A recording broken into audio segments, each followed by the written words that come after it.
Yes done. आप सभी को नमस्कार।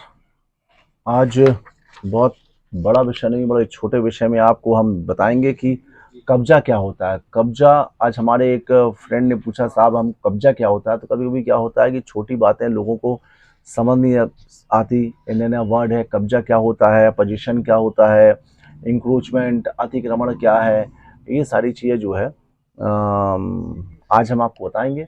अपने विनय पांडे की धार्मिक विधि कक्षा में आपका स्वागत है। और आपसे मैं निवेदन करना चाहूँगा कि हमारे जो लगातार वीडियो आते रहते हैं, अपडेट्स आते रहते हैं, उसको जानने के लिए, उसको देखने के लिए आप हमारे चैनल को सब्सक्राइब करें। और सब्सक्राइब करने के बाद भी यदि आपको लगता है कि कुछ हमको नए अपडेट्स के बारे में जानना है, कोई लीगल पोजीशन के बारे में जानना है, तो आप हमको कमेंट बॉक्स में लिखेंगे तो हम स्वाभाविक रूप से उसको आपको बताएंगे।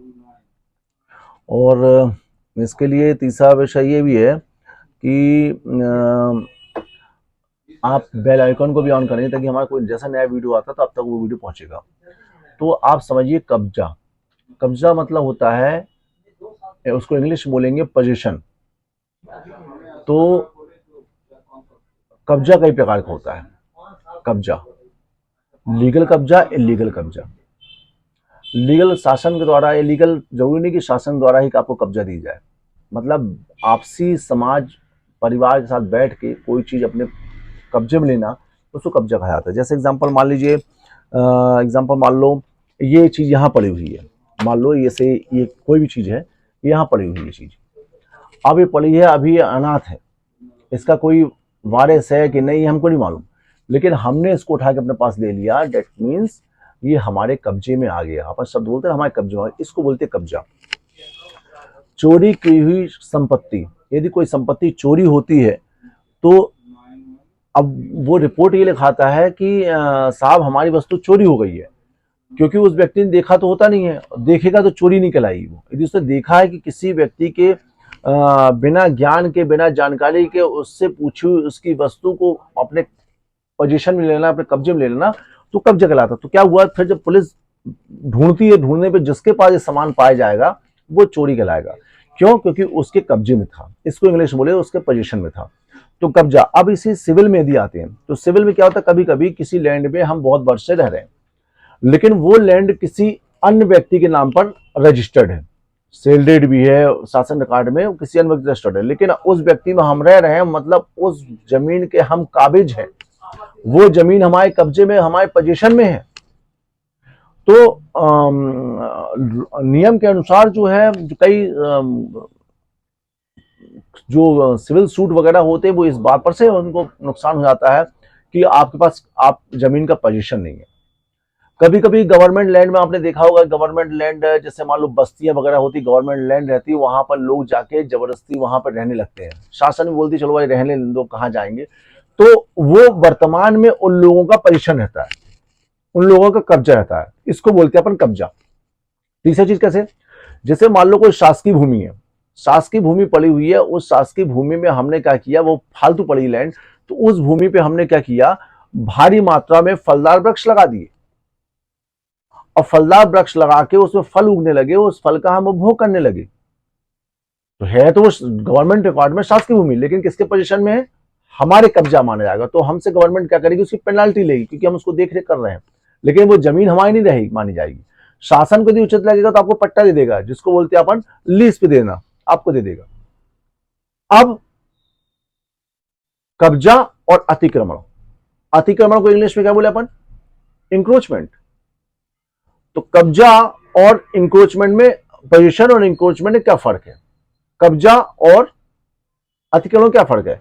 तो कभी कोई भी अतिक्रमण कब्जा से नहीं निकलता, हर कब्जा से अतिक्रमण निकलता है। कब्जा लीगल हो सकता है, इलीगल हो सकता है, दोनों चीज हो सकता है, लेकिन अतिक्रमण जो है वो इलीगल ही रहेगा। अतिक्रमण मतलब किसी अन्य की संपत्ति में आपने अपना अतिक्रमण करके रखा, पोजीशन करके रखा उस जमीन को। जैसे आपने सुना होगा कि साहब वो तो रोड ने ये बना दिए, रोड ने बना दी, तो रोड किसी थी, गवर्नमेंट की रोड थी, उसमें हमने बढ़ चढ़ के अपनी बाउंड्री वॉल बना दिया, तो क्या हो गया, बढ़ चढ़ के जो बाउंड्री वॉल बना दिया, मतलब हमने अतिक्रमण किया, इलीगल अतिक्रमण किया, इंक्रोचमेंट किया। तो उसको शासन 248 का नोटिस वगैरह दे के सिविल प्रोसीजर के अंतर्गत एमपी लैंड कोड के अंतर्गत कार्रवाई करके उसको वहां से रिमूव करती है, अलग करती है। तो ये था पोजीशन। तो पोजीशन की लड़ाई इस प्रकार होती है और इस पोजीशन का बहुत बड़ा और सब्जेक्ट है। अब लीगल पोजीशन, पोजीशन का एक बहुत बड़ा मतलब है। क्या कोई कब्जे में किसी के, भारत की कोई संपत्ति किसी कब्जे में है तो वो किसकी संपत्ति कहलाएगी? क्या उस व्यक्ति की संपत्ति कहलाएगी? तो बोले हाँ कहलाएगी। अब जो है कब्जा बताते हैं नोट का। क्या किसी के नोट पे कब्जा हो सकता है क्या? तो इसमें लिखा है, गवर्नर ऑफ इंडिया के द्वारा लिखा गया है, मैं धारक को 20 रुपए अदा करने का वचन देता हूं। I promise to pay the bearer the sum of 20 rupees. अर्थात ये नोट है भारत सरकार का, भारत सरकार का नोट है, लेकिन भारत सरकार कहना है कि जिसके कब्जे में ये नोट रहेगा, जो इसका धारक होगा, बियर, देखा ना, मैं धारक को 20 रुपए अदा करने का वचन देता हूं। जो कोई व्यक्ति ये कहता है, जिस व्यक्ति के पोजीशन में जो उसका धारक होगा, उसको भारत सरकार कहती है मैं उसको 20 रुपए का वचन देता हूं। यदि मेरे पास नोट है तो ये इसका वैल्यू जो है 20 रुपए, क्योंकि अभी मेरे कब्जे में, मेरे पोजीशन पे है, लेकिन लीगल टेंडर है, ये लीगल है, हमको दिया है कि धारक जिसके पास रहेगा उसका नोट 20 का रहेगा। लेकिन क्या चुराई हुई संपत्ति, क्या चुराई हुई संपत्ति, हमने कहा इस पैसा चुरा के लेके आया अपने पास रखा तो भी वो आ गया कि मैं धारक हूं। लेकिन इसमें जो शब्द नहीं लिखा है, if other thing remaining the same, यदि अन्य चीजें समान रही तो ये धारक का पैसा कहलाएगा। यदि अन्य चीजें में क्या रहेगा कि वो चीज चोरी की ना हुई, वह लूट लपेट की ना हो, तो इसमें वो चीज लिखी नहीं है, लेकिन अन्य चीजें समान रही तो अन्य चीजें समान, if other thing remaining the same, उसका अर्थ ये हुआ कि चोरी, लूट, डकैती, गलत तरीके से प्राप्त किया हुआ पैसा उसका नहीं कहलाएगा। ठीक है ना? तो ये हुआ पोजीशन। तो मैंने आपको बताया कब्जा। अब मान लीजिए किसी जमीन पर बात करें अपन, यदि किसी के जमीन पर किसी व्यक्ति ने कब्जा कर रखा है तो यह समझ लो कि 90% तो वो जीत गया केस, एक फॉर्मेलिटी के रूप में। क्यों? अब आप केस लगाओगे, केस लगाओगे तो उसमें कोर्ट का ऑर्डर आएगा स्टेटस को मेंटेन, हिंदी बोलेंगे स्टेटस को मेंटेन कर दो, लेकिन ये शब्द ऐसा नहीं है।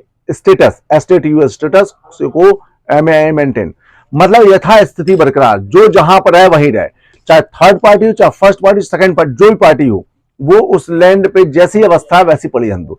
तो अब कोई व्यक्ति मान लो गलत तरीके से उस लैंड का पोजीशन लेके रखा है, मान लो किसी की जमीन पे किसी व्यक्ति ने कब्जा करके रखा है, कोर्ट ने आदेश कर दिया कि यथास्थिति बरकरार, तो जो व्यक्ति उस जमीन पे कब्जाधार है, भला उसकी जमीन हो अथवा ना हो, यदि वो जोत रहा है तो जोतेगा, उसका उपभोग भी करेगा और करता रहेगा जब तक स्टे मेंटेन रहेगा।